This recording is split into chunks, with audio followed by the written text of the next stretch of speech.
Hi friends, welcome to Chittek channel. நாம இந்த வீடியோல இதை பத்தி பார்க்க போறோம்னா வாட்ஸ்அப்ல இப்போ புதுசா வந்த யூசர் நேம் அப்டேட் வந்து உங்களுக்கு ஷோ ஆகலைன்னா இந்த யூசர் நேம் ஆப்ஷனை வந்து எப்படி நம்ம கொண்டு வரது அதை பத்தி தான் நம்ம இந்த வீடியோல வந்து பார்க்க போறோம்.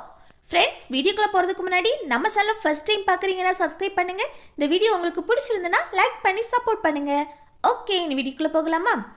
ஓகே, வாட்ஸ்அப்ல வந்து இப்போ புதுசா வந்த யூசர் நேம் அப்டேட் வந்து உங்களுக்கு ஷோ ஆகலைன்னா ஃபர்ஸ்ட் உங்க பிளே ஸ்டோரை வந்து ஓபன் பண்ணிக்கோங்க. அப்புறம் வாட்ஸ்அப்னு சர்ச் பண்ணி உங்க வாட்ஸ்அப்புக்கு அப்டேட் கிடைச்சுன்னா அப்டேட் கொடுத்துக்கோங்க. இனி வாட்ஸ்அப்பை வந்து ஓபன் பண்ணி செக் பண்ணி பாருங்க, இந்த யூசர் நேம் ஆப்ஷன் வந்து ஷோ ஆகும்.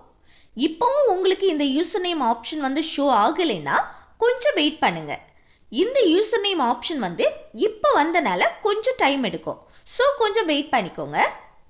அவ்வளோதான் ஃப்ரெண்ட்ஸ், இந்த வீடியோ உங்களுக்கு யூஸ்ஃபுல்லாக இருக்குன்னு நினைக்கிறேன். யூஸ்ஃபுல்லாக இருந்துச்சுன்னா இந்த வீடியோக்கு லைக் பண்ணுங்க, உங்கள் ஃப்ரெண்ட்ஸுக்கு ஷேர் பண்ணுங்க, மறக்காம சப்ஸ்கிரைப் பண்ணிடுங்க.